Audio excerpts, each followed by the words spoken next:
Thank you for coming. नमस्कार. हे बाजूला शा ना.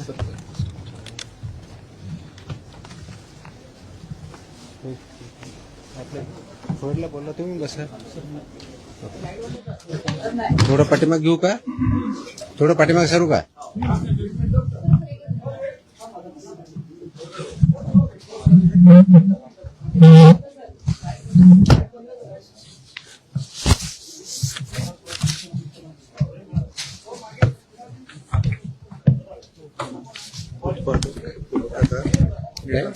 उत्पादक मॅन्युफॅक्चरर हे 260 सापडले पूर्ण. रिपीटेड कसे? नाही वेगळे. ते पुरवठादार 248 आणि ट्रान्सपोर्टर 190, टोटल 700. कधीपर्यंत? ते 10 वर्षातले गेले. आणि रिपीटवाले वेगळे? रिपीट हे डिव्हिजन वाईज आहे. डिव्हिजन वाईज टेबल नाही झालं सर पूर्ण, पण कॅल्क्युलेट करून घेतलं. ठीक. करूया चालू.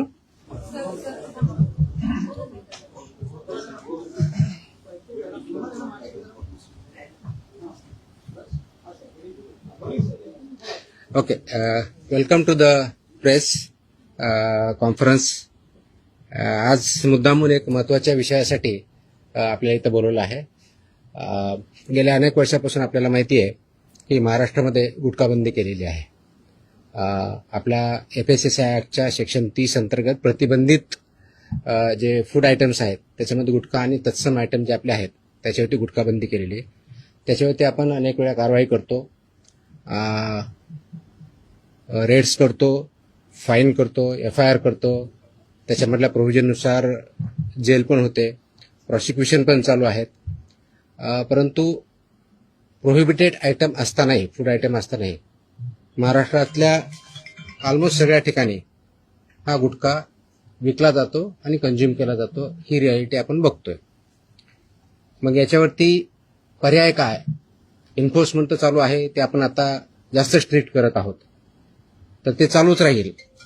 परंतु याच्यावरती काही डेटरन्स असा क्रिएट करता येईल का की ज्याच्या माध्यमातून, कारण प्रोड्युसर तर इथं नाही आहेत प्रोहिबिटेड असल्यामुळं, ते बाहेरून आपण जे याच्यामध्ये इन्व्हॉल्व असणारे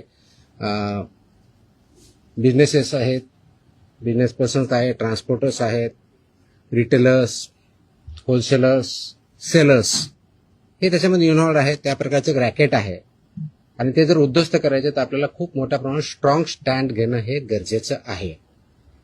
ह्या निष्कर्षापर्यंत शासन पोहोचलेलं आहे आणि म्हणून मध्ये बऱ्याच वेळेस याच्यावरती डिस्कशन पण झालं की काय केलं पाहिजे. आणि मी इथं जॉईन झाल्यानंतरही याच्यावरती आम्ही विचार केला काय करता येईल, कारण याच्यामध्ये this is a danger to public health आणि म्हणूनच तो आयटम प्रोहिबिट केलेला आहे. जर पब्लिक हेल्थला जर डेंजर असेल आणि तो आयटम प्रोहिबिट केलेला असेल तरीही त्याचा व्यापार होत असेल, तिथं ट्रान्सपोर्ट होत असेल, होलसेलर विकत असतील, सेलर विकत असतील आणि तो अवेलेबल होत असेल, तर त्याच्यावरती स्ट्रिंजेस्ट पॉसिबल ॲक्शन घेणं गरजेचं आहे. ह्या निष्कर्षापर्यंत पोहोचल्यामुळं आज दिनांक 12 जून रोजी मी मोका लावण्याचे आदेश पारित केलेले आहेत. So have issued the order saying that MCOCA provisions will be, MCOCA कायदा, मकोका ज्याला आपण म्हणतो, Maharashtra control of organised crimes act 1999 हा आम्ही इन्व्होक केलेला आहे. ही माझी तिची ऑर्डर आहे इश्यू केलेली. आणि ह्या ऑर्डरच्या अनुषंगाने हा फक्त फूड सेफ्टी ऍक्ट 2006 चे कलम 3, 26, 27, 30, 38, 41, 42, 59, 63, 64 आणि 89 बरोबरच Maharashtra control of organised crimes act 99 चा sections 21D, 21E, 21F, 3, 4, 18, 21 and 23 read with code of criminal procedure 1973 किंवा भारतीय नागरिक संहिता सुरक्षा संहिता 2023 याच्या अनुषंगाने ही ऑर्डर मी आज पास केलेली आहे. एक मिनिट मला बोलू तर द्या, माझं पूर्ण होऊ दे. पूर्ण झाल्यानंतर विचारा ना प्रश्न. सो ही कारवाई करताना हे प्रोव्हिजन्स आहेत. त्याच्यामध्ये ऑथॉरिटी कोणती आहे, त्याचं रॅशनेल काय आहे, कोणत्या क्राईम्सला, कोणत्या ऑर्गनाइज क्राईम मधल्या जे 2(1)D ची डेफिनेशन सांगितलं त्याच्या क्राईम मध्ये हा क्राईम कसा बसतो, याच्या ऑथॉरिटी कोण कोण आहेत, ह्या सर्व आपण डिफाईन केलेल्या आहेत. आणि याच्या अनुषंगाने अल्टिमेटली आपण काही ऑर्डर्स, डिरेक्शन्स या माध्यमातून दिलेल्या आहेत. त्याच्यामध्ये ज्या ज्या ठिकाणी हे मोर दॅन वन्स एखाद्या ह्याच्यामध्ये ट्रेड करणारा व्यक्ती, संस्था, आस्थापना असेल त्यांच्याविरुद्ध कंपल्सरी मोका इन्व्होक करायचे ही ऑर्डर आहे. त्याचबरोबर सेक्शन 23 ऑफ मोकोका ची जी प्रोसेस दिलेली आहे ती प्रोसिजर कंपल्सरी पाळायची हे पण आपण याच्यामध्ये आदेश दिलेले आहेत. त्यानंतर persons and entities against whom MCOCA shall be invoked are manufacturers and producers of prohibited food products, number 1. Number 2, financiers funding their manufacture, procurement or distribution. Number 3, interstate and intrastate suppliers and commission agents. Number 4, transporters and vehicle operators, including agents who book or arrange transport.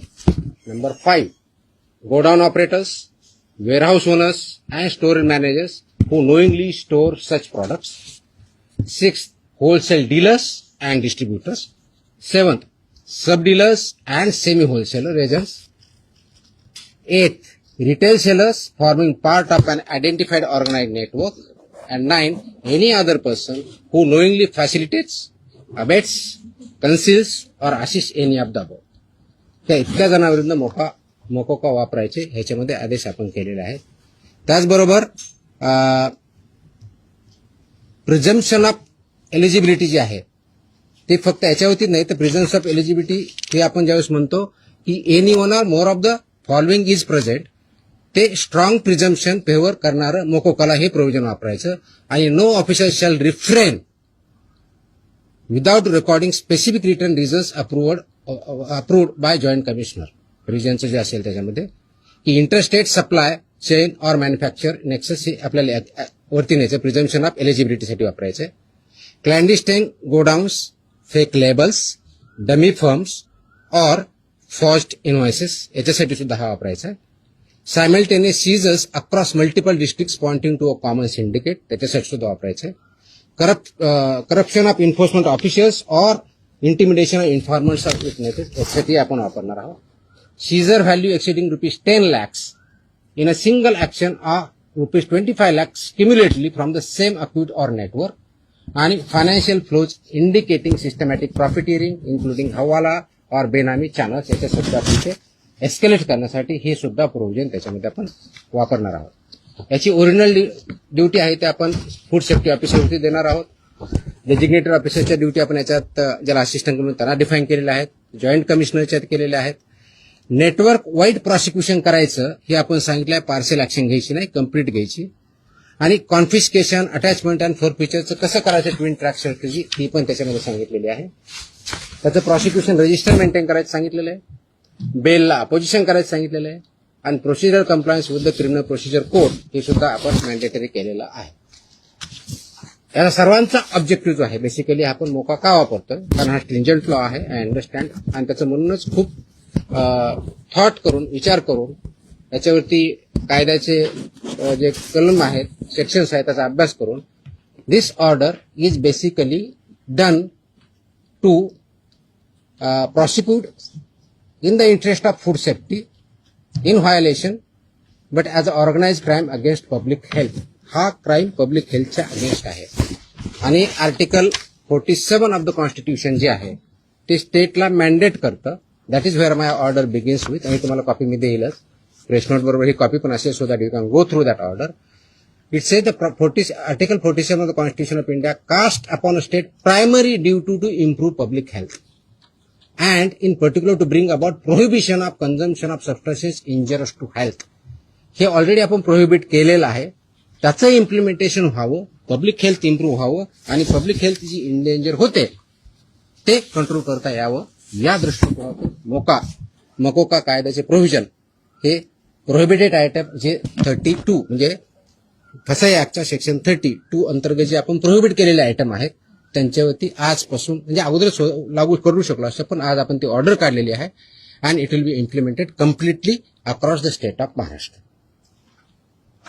Sir, जो कायदा केंद्राचा forward चोरी जाते दुकानामध्ये पान मसाल्याची पुड्या आणि सुकी पुडी जे ते मिक्स केल्यानंतर गुटख्यासारखा पदार्थ तयार होतो. अशा पद्धतीने चालकीला कसं रोखलं जाणार, कारण तो स्पेसिफिकली गुटखा या टायटल खाली विकला जातो.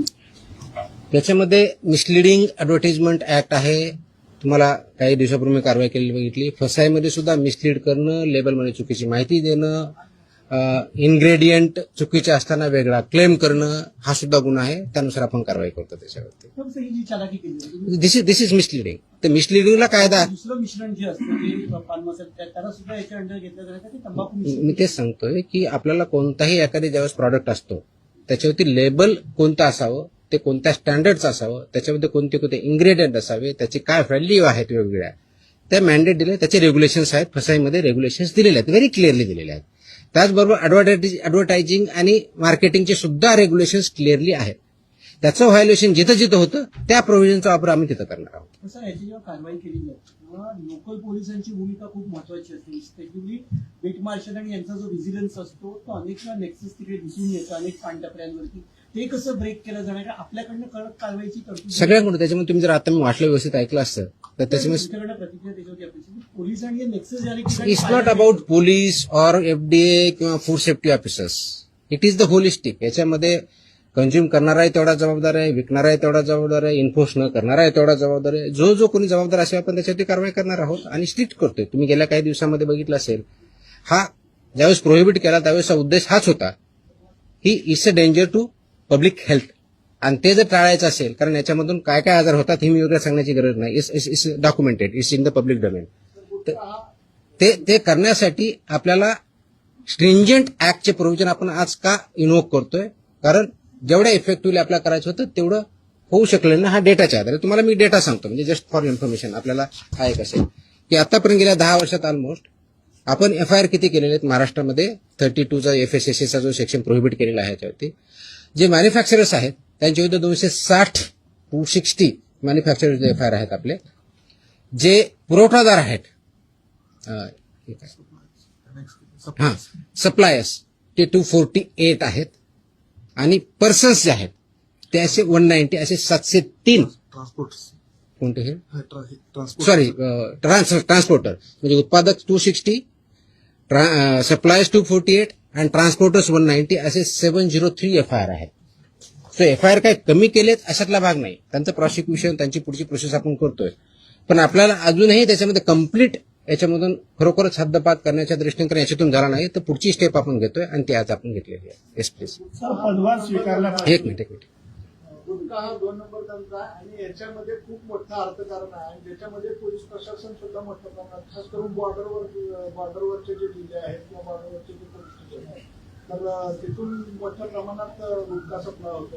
आता मी ज्या भागात धाराशिव जिल्ह्यामध्ये पोलीस स्टेशनच्या मोठ्या प्रमाणात पोलीस प्रशासन काही गाड्या पकडतं, काही गाड्या सोडतं, असे पण आपण मी जे सांगितलंय की दोज हु आर रिस्पॉन्सिबल त्याच्यावरती आपण कारवाई करणार. कुणी असू द्या, म्हणजे माझे अधिकारी होऊ शकतात, इन्व्हॉल्व जर असतील तर दुसरे कुणी असू शकतात. त्याच्यामध्ये एड्स, अबेट हे शब्दप्रयोग आपण जे केलेले आहेत त्याच्यामध्ये त्यांचं इन्व्हॉल्वमेंट जर सिद्ध झालं तर आपण त्यांच्यावरती करा. नाही एफआयआर आतापर्यंत झालेले आहे, पण ते प्रूव्ह करण्यासाठी you are not getting my point. ते प्रूव्ह करण्यासाठी लेट मी आन्सर दॅट. ते प्रूव्ह करण्यासाठी आपल्याला ते डॉक्युमेंटरी एव्हिडन्स लागतील, आपल्याला एव्हिडन्सेस लागतील. असे आपल्याकडे सापडले तर डेफिनेटली आपण कारवाई करू. Let me complete. याच्यामध्ये आमचे काही अधिकारी इन्व्हॉल्व आहेत असं खूप अलिगेशन होतात, कंप्लेन येतात, आम्ही त्या व्हेरीफाय करतो. पुढच्या काही दिवसामध्ये असे काही अधिकाऱ्यांचं इन्व्हॉल्वमेंट आहे किंवा नाही याच्याबद्दलचे इन्व्हेस्टिगेशन आमच्याकडे सध्या चालू आहेत. त्याच्यातून जे रिझल्ट येतील ते आपल्यापर्यंत येतीलच. सर, आपण पदभार स्वीकारल्यापासून अनेक कारवाई केलेल्या आहेत. आतापर्यंत जेवढ्या कारवाई झाल्या साधारणपणे किती कारवाई झाल्या, किती तो डेटा मी प्रेसमध्ये दिलेला आहे ना. नाही मी डेटा मी प्रेसमध्ये दिलेला आहे. टीव्हीला त्या बाईट स्वरूपात नाही माझ्या टोटल आता काही कारवाई केल्या खूप केल्या आहेत. दररोज मी प्रेस देतोय. झालेली अटक आणि किती आहे गुन्हे दाखल झाले. देतो. Yes please. प्रोहिबिटेडची एका वेळेस एक minute. I answer every question. Let me I come to. हा